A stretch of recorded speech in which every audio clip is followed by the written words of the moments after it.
Bonjour à tous et bienvenue sur ADP Info RH que nous consacrons ce mois-ci à une rétrospective depuis juillet 2014.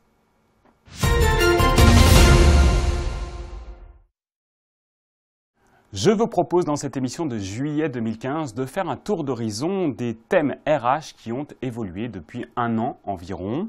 Bien entendu, nous n'allons pas en faire une liste exhaustive, mais l'année ayant été particulièrement bien remplie, il nous a semblé intéressant de constater à travers une rétrospective les principales réformes ayant une connotation RH.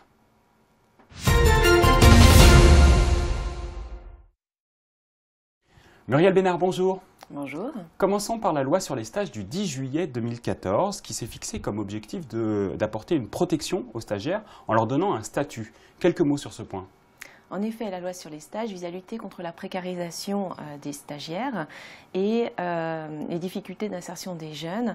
Dans ce cadre, la loi rappelle que le stage doit toujours s'inscrire dans un cursus pédagogique et qu'une convention de stage doit obligatoirement être signée entre le stagiaire, l'organisme d'accueil, l'établissement d'enseignement, le tuteur de l'organisme d'accueil et le référent désigné au sein de l'établissement d'enseignement. Concrètement, le statut des stagiaires est bien distinct et ne doit pas être confondu avec celui du salarié titulaire d'un contrat de travail. Alors justement, qu'est-ce que cette loi apporte concernant ce statut ? La loi améliore le statut des stagiaires, notamment en leur attribuant le bénéfice de congés et autorisations d'absence liés à la maternité, ainsi que le bénéfice de congés paternité ou d'adoption de l'enfant ou d'accueil de l'enfant pour des durées équivalentes à celles qui s'appliquent aux salariés de l'entreprise. La loi leur accorde également des avantages sociaux puisqu'ils bénéficient dans les mêmes conditions que les salariés d'un accès au restaurant d'entreprise ou au titre restaurant, d'une prise en charge des frais de transport public et d'un accès aux activités sociales et culturelles de l'entreprise. De plus, si par ailleurs le stagiaire ne bénéficie pas de congé, la convention de stage doit prévoir la possibilité de congé pour les stages de plus de 2 mois. Et que dit la loi du 10 juillet 2014 sur la durée du stage ? Alors la loi encadre également la durée des stages puisque cette durée maximale est de 6 mois. Seules certaines dérogations subsistent encore pendant 2 ans.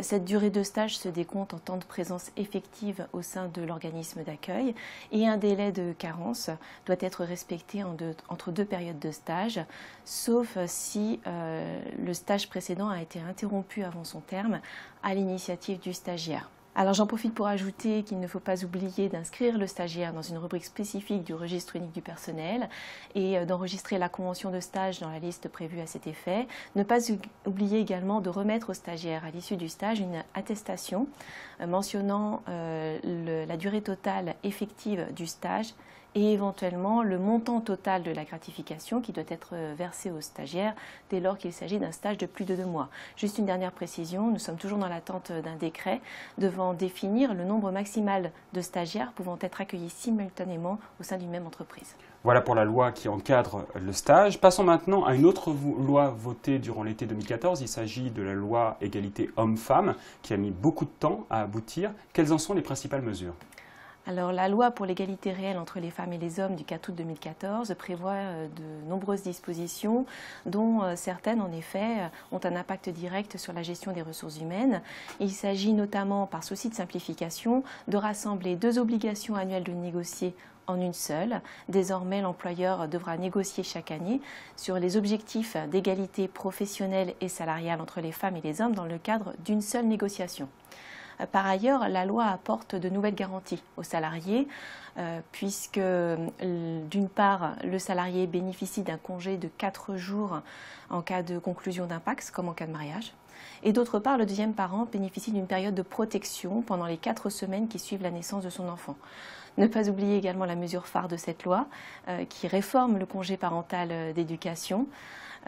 Ce congé a été aménagé pour inciter les pères à prendre ce congé parental d'éducation et favoriser le retour des mères vers l'emploi. À ce titre, l'employeur doit penser à positionner un entretien dont l'objectif est d'organiser le retour du ou de la salariée vers l'emploi à l'issue de ce congé.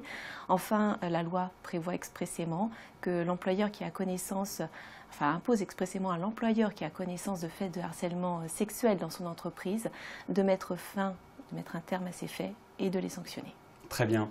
Cette année, toute notre attention a été retenue sur l'entrée en vigueur de deux comptes. Le compte personnel de prévention de la pénibilité, d'une part, et le compte personnel de formation. Concernant le CPPP, d'abord, où en sommes-nous? Alors, le compte personnel de prévention de la pénibilité, introduit par la loi du 20 janvier 2014, est entré en vigueur le 1er janvier 2015. Et actuellement, malgré les 6 décrets du 10 octobre 2014 et la circulaire du 13 mars 2015, nous sommes encore dans l'attente de réponses à de nombreuses questions. Si bien que dans l'attente de ces compléments d'information d'ici la fin de l'année 2015, l'employeur pour le moment ne peut qu'identifier les salariés et exposer aux facteurs de pénibilité, aux 4 facteurs de pénibilité entrés en vigueur au cours de l'année 2015. Juste un rappel, le compte personnel de prévention de la pénibilité est ouvert pour des salariés exposés à des facteurs de risque professionnel au-delà de certains seuils. Ainsi, ces salariés acquièrent des points dont le total ne peut pas excéder 100 points qu'ils vont par la suite utiliser pour réduire, voire supprimer leurs conditions de travail pénibles. Ainsi, le titulaire du compte aura 3 possibilités. Il pourra affecter toute ou partie de ces points soit pour se former, soit pour financer un complément de rémunération et les cotisations qui y sont liées et réduire son temps de travail et passer à temps partiel, ou soit financer une majoration de durée d'assurance vieillesse et partir à la retraite avant l'âge légal. Très bien. Un sujet dont nous avions parlé dans une émission dédiée, bien sûr, tout comme le CPF, est-il opérationnel?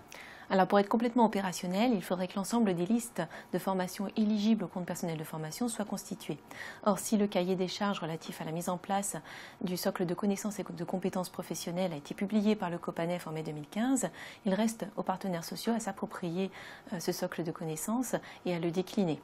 Pour rappel, le compte personnel de formation est entré en vigueur le 1er janvier 2015. Il remplace le droit individuel à la formation, le DIF. Ainsi, les heures de DIF acquises et non utilisées au 31 décembre 2014 ont été automatiquement transférées dans le compte personnel de formation. Et si c'était à l'employeur d'en informer les salariés avant le 31 janvier 2015, c'est aux salariés de saisir ces heures en ligne sur un site dédié, moncompteformation.gouv.fr, sachant que les heures de DIF restent utilisables jusqu'au 1er janvier 2021 dans les conditions du compte personnel de formation. Juste quelques mots sur ces conditions d'application du compte personnel de formation. Le CPF a une dimension universelle puisqu'il ne s'adresse pas qu'aux seuls salariés de l'entreprise. Les formations éligibles au titre du compte personnel de formation sont des formations certifiantes et qualifiantes. Le CPF est transférable tout au long du parcours professionnel de la personne et il est attaché à la personne. Il ne peut pas être mobilisé sans son accord express. Enfin, l'alimentation du compte se fait à hauteur de 24 heures par année de travail à temps complet jusqu'à l'acquisition d'un crédit de 120 heures, puis de 12 heures par année de travail à temps complet dans la limite de 150 heures. Le CPF fait partie de la réforme relative à la formation professionnelle. Quels sont les principaux points d'attention concernant cette réforme ? Alors, en effet, la loi du 5 mars 2014 réforme en profondeur le système de formation professionnelle, puisque l'employeur est passé d'une obligation de financer à une obligation de former. Ce nouveau principe s'appuie notamment sur la réforme du système de financement de la formation professionnelle, avec un taux de contribution unique de 0,55% des rémunérations pour les entreprises de moins de 10 salariés et de 1% des rémunérations pour les entreprises d'au moins 10 salariés. Et avec la diminution totale ou partielle de la contribution au titre du plan de formation, les entreprises d'au moins 10 salariés n'ont plus de questions à se poser sur la notion d'imputabilité. Et de plus, pour les entreprises de 300 salariés et plus, dont le minimum légal qui sert à financer le plan de formation a été supprimé, doivent désormais financer leur plan de formation sur leurs fonds propres. Et ce qui va inciter ces entreprises à financer des formations au titre du plan de formation sur leurs fonds propres, c'est l'obligation inscrite dans le Code du travail pour les employeurs d'adapter leurs salariés à leur poste de travail et de maintenir leur employabilité. Dans ce cadre, l'OPCA voit son rôle et sa responsabilité s'enrichir puisqu'elle devient le collecteur unique. Et je tiens à préciser également que la loi encadre davantage l'entretien professionnel qui joue un rôle fondamental dans la mise en œuvre de cette réforme. Alors parmi les projets qui ont un petit peu du mal à démarrer, il y en a deux autres dont nous pouvons parler, le CV anonyme et la simplification de la vie des entreprises. Quelques mots. Alors sur le CV anonyme qui concerne les entreprises de 50 salariés et plus, comme le gouvernement n'a pas publié son décret d'application, il n'est toujours pas légalement effectif. De plus, le ministre du Travail a déclaré qu'il souhaitait revoir le texte afin qu'il ne soit mis en place que sur la base du volontariat. Quant à la loi sur la simplification de la vie des entreprises du 20 décembre 2014, publiée au journal officiel le 21 décembre 2014, elle comporte à la fois des dispositions directement applicables, comme la pérennisation du CDD à objet défini, et d'autres mesures qui se contentent d'habiliter le gouvernement à prendre des ordonnances. Actuellement, toutes les ordonnances n'ont pas été publiées et parmi celles qui ont été publiées, je peux citer celle du 29 janvier 2015 qui vise à sécuriser le système du temps partiel, notamment en ce qui concerne la durée minimale. Mais ne pas oublier que l'ensemble de ces dispositions législatives ne prendront justement l'ensemble de ces dispositions ne prendront valeur législative que lorsque le Parlement les aura ratifiées. Merci beaucoup Muriel. Projetons-nous maintenant, pour finir cette rétrospective un petit peu dans le futur. D'autres projets de loi sont en discussion. Quels sont ceux qui auront un impact RH? Alors, parmi les projets de loi majeurs qui sont actuellement en discussion, j'en citerai deux. Le premier est le projet de loi sur la croissance, l'activité et l'égalité des chances économiques, autrement appelé loi Macron, qui aborde des thèmes importants tels que le travail dominical, les règles liées au licenciement économique ou encore l'épargne salariale.